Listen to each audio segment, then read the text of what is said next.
Halo semua, di video kali ini saya akan membahas tentang dividen. Ya, kalau di video sebelumnya saya bahasnya tentang pelaporan pajaknya. Kalau kali ini saya membahas tentang dividen yield-nya. Video ini saya buat sekitar tanggal 25-26 Januari, eh, di mana mungkin di bulan Februari Maret pemberitaan akan laporan keuangan full year akan semakin banyak. Nah, ketika laporan keuangan selesai, biasanya itu akan dilanjutkan dengan rapat umum pemegang saham yang memutuskan pembagian dividen berdasarkan laba 2022. Nah, laporan keuangannya belum keluar, dividen yield-nya sudah jadi berita. Memang media dia lebih cepat sih, gitu ya. Nah, ketika dividen, orang akan tanya, kalau saya beli saham ini untungnya berapa persen dari dividen atau dividen yield gitu. Nah, pertanyaannya, bagaimana cara menghitung dividen yield itu? Lebih lengkapnya sebagai berikut. Jadi, dividen yield dihitung dari dividen per share atau DPS dibagi dengan harga saham. Jadi, dividen yield adalah dividen per lembar saham dibagi harga saham.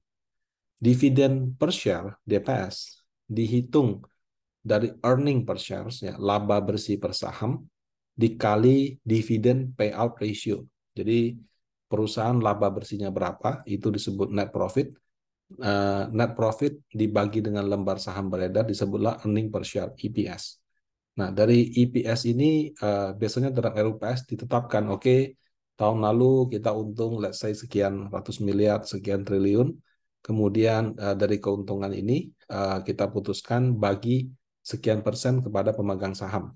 Nah, misalnya 30%, 40%, 50%, 60%. Nah, itu adalah dividen payout ratio-nya. Nah, besaran DPR ini ditetapkan oleh pemegang saham dalam RUPST. Ya, jadi ada rapat umum pemegang saham atau yang tahunan gitu ya. Ada juga RUPSLB yang luar biasa, yang sifatnya insidental. Nah, sesuai dengan namanya, RUPST itu memang setelah laporan keuangan publish. Nah, saya kasih contoh ya. Jadi kalau Anda masuk ke aplikasi RTI, Anda ke contoh pilih saham BMRI, klik corporate action. Nah, dia punya RUPST ya. Itu adalah di 3 tahun terakhir, 19 Februari, 15 Maret, 10 Maret. Jadi kalau dilihat dari waktu ini sih kemungkinan eh, rapat umum pemegang saham tahunannya Bank Mandiri ya akan berkisar di minggu kedua Maret juga gitu. Nah, artinya laporan keuangannya akan keluar sebelum itu, ya kemungkinan di bulan Februari. Nah, kemudian kalau misalnya Anda klik key statistiknya, ya key statistiknya, di sini ada data EPS ya, earning per share, ada DPS, ada DPR. Jadi ada dividen per share, ada dividen payout ratio. Nah, 589 dibagi 353, berarti dia punya DPR 60% di 2019. Tapi dividen 2019 dibayarkan kepada investornya baru 2020. Kenapa? Karena kan tahun 2020 baru rapatnya diselenggarakan. Jadi walaupun di sini tertulis 353 di 2019, seharusnya ini adalah dividen yang dibayarkan di tahun 2020.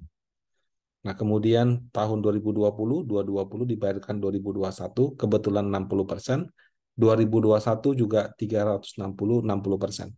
Jadi somehow Bank Mandiri itu punya kebijakan untuk EPS-nya 60, sorry, DPR-nya 60% daripada laba bersihnya. Jadi kalau misalnya kita berasumsi tahun 2022 juga sama, maka kurang lebih laba yang dividen yang dibagikan adalah 60% dari EPS tahun 2022. Nah, sekarang pertanyaannya berapa EPS tahun 2022? Laporan keuangan yang Desember kan belum terbit. Kalau di sini ada angka 876. Nah, 876 ini bukan angka real ya, tapi angka kira-kira versi RTI. Cara kira-kiranya gimana? Nah, cara kira-kiranya begini. Kan 215, 218, 224. Jadi 215, 214, 22, 215, 218, 224 dijumlahkan 657. 657 ini kan 9 bulan. Nah, kalau dia kira-kira 12 bulan, itu dia bagi 9 kali 12, 876. Jadi 876 ini dari kira-kira. Nah, karena pakai kira-kira dan pakai data yang terakhir, ini awas. Kalau pas baru semester kuartal 1 keluar, dia langsung kalikan 4 aja, bagi 3 kali 12. Kalau ini bagi 6 kali 12. Kalau ini bagi 9 kali 12.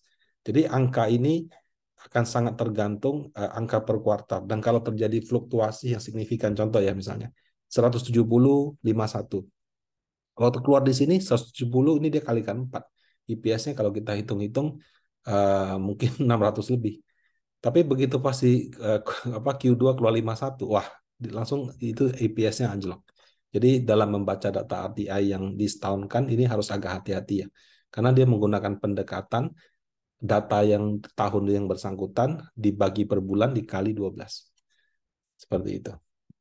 Nah, jadi kalau kebijakannya adalah 60% dan misalkan tebakannya benar 876, maka dividen dividen per share tahun 2022 itu supposed to be sekitar 525,6. Nah, kalau 525,6 berapa Pak dividen yield-nya, Pak? Nah, dividen yield itu didapat dari dividen dibagi dengan harga beli. Nah, kalau harga belinya adalah 9950 dari mana? Kebetulan pada saat saya ambil data ini, harganya lagi 9950. Berarti 525,6 dibagi 9950 dapat 5,28%. Nah, jadi kalau orang tanya, berapa Pak dividen yield Bank Mandiri? Kalau kamu beli di harga 9950, satu kalau yang pertama ya. Kalau yang kedua, dia punya EPS di 2022 adalah 876, kalau yang kedua. Kalau yang ketiga, kalau DPR-nya masih tetap 60%, ya jadi harus ada tiga kalau ya. Kalau harganya, kalau perkiraan EPS-nya, kalau perkiraan DPR-nya, maka itu setara dengan 5,28%. Karena ada tiga kalau, ya belinya harganya beda, maka nggak 5,28. EPS-nya ternyata nggak 876, meleset juga. DPR-nya ternyata bisa 50%, ya meleset juga. 80% meleset juga. Gitu. Jadi memperkirakan dividen yield itu memang ada seni forecasting-nya, meramal ke depannya. Ya kalau mau pakai yang ini sih nggak apa-apa. Ini kan juga namanya perkiraan. Nah kalau begitu kenapa di RTI cuma 3,62%? Nah kalau kita lihat di RTI, ya Bapak Ibu di key statistik, kamu scroll sampai bawah, ada tulisan dividen yield 3,62%. Nah, hal ini karena di RTI itu cara ngitung dividen yield-nya adalah dividen yang terakhir yaitu 360, ya ini 360 yang jadi the last ya, dibagi dengan harga pada saat kamu buka aplikasi 9950. Jadi 360 bagi 9950 3,62%. Nah, jadi angka dividen yield di RTI ini hati-hati. Dia sama kayak PI, sama kayak PBV, sama kayak PSR ataupun PVCR. Harganya berubah, itunya maka besaran dividen yield-nya itu bisa berubah. Nah, itu karena dia pendekatannya menggunakan last dividen. Nah, kita lihat sendiri dividennya pada 353, 220, 360. Pada saat yang 2021 ketika data ini belum ada, dividen yield-nya bisa rendah sekali. Jadi dalam membaca data RTI harus lebih berhati-hati. Ya, jadi jangan menganggap ini dan jangan kaget loh kok kemarin bukanya 3, hari ini bukanya sudah 5. Oh, karena harga sahamnya jatuh misalnya. Oh, ternyata kok sekarang tinggal 2, Pak. Ternyata harga sahamnya naik. Jadi angka ini memang bisa berubah, tergantung kapan Anda lihat. Nah, kemudian kalau untuk case yang ada dividen interim, itu bisa misleading. Nah, contoh kayak BCA itu, dia perusahaan yang suka bagi dividen 2 kali. Kenapa? Karena jadi laba 2022 kan tahunnya baru 2023. Waktu laporan keuangan 9 bulan berapa, dia sudah bagi sebagian, itu disebut dengan interim. Nah, baru tahun depan sudah tahu full-nya berapa, dia bagikan sisanya. Nah, jadi kalau dia bilang 120, sudah pernah bagi 25, nanti pas di sini cuma terimanya 95, Bapak Ibu. Ya, jadi kita dalam membaca dividen interim dan final itu masih hati-hati. Karena dia akan mengurangi ini. Nah, sehingga pada saat dia bagi dividen interim, angka DPR-nya kok kesannya jadi 11%, padahal sebelumnya hampir 50%. Ya, karena dia bagi sebagian. Nah, karena angka dividennya jadi 35, jadi waktu dihitung dengan dividen yield-nya dibagi dengan 8850 cuma 0,42. Harusnya sekitar 100 dibagi angka begini. Ya, jadi kalau ada saham yang bagi dividen 2 kali, informasi dividen yield di RTI dan dia punya apa namanya? Dia punya dividen payout ratio itu bisa agak misleading. Jadi mesti agak hati-hati. Ya. Memang nggak ada standar sih berapa dividen yield yang bagus. Ya.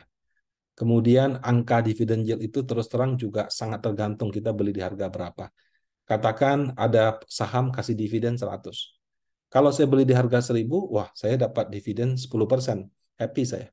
Tapi kalau misalnya yang beli di harga 5000, itu 100 cuma setara 2%. Nah, masalahnya kalau sekarang harga sahamnya 5000, saya beli di harga 1000, berarti kan saya beli orang yang sudah lama sekali. Belinya mungkin sudah bertahun-tahun yang lalu waktu harganya belum naik. Kalau sekarang Anda beli harganya sudah tinggi, otomatis dividen yieldnya juga kurang. Jadi dividennya sama. Orang yang membeli di harga lama merasa wah ini good, ini adalah harga yang bagus, maksudnya yield yang bagus karena saya kemarin modalnya cuma 1000, dapat 10%, deposito aja nggak ada segitu.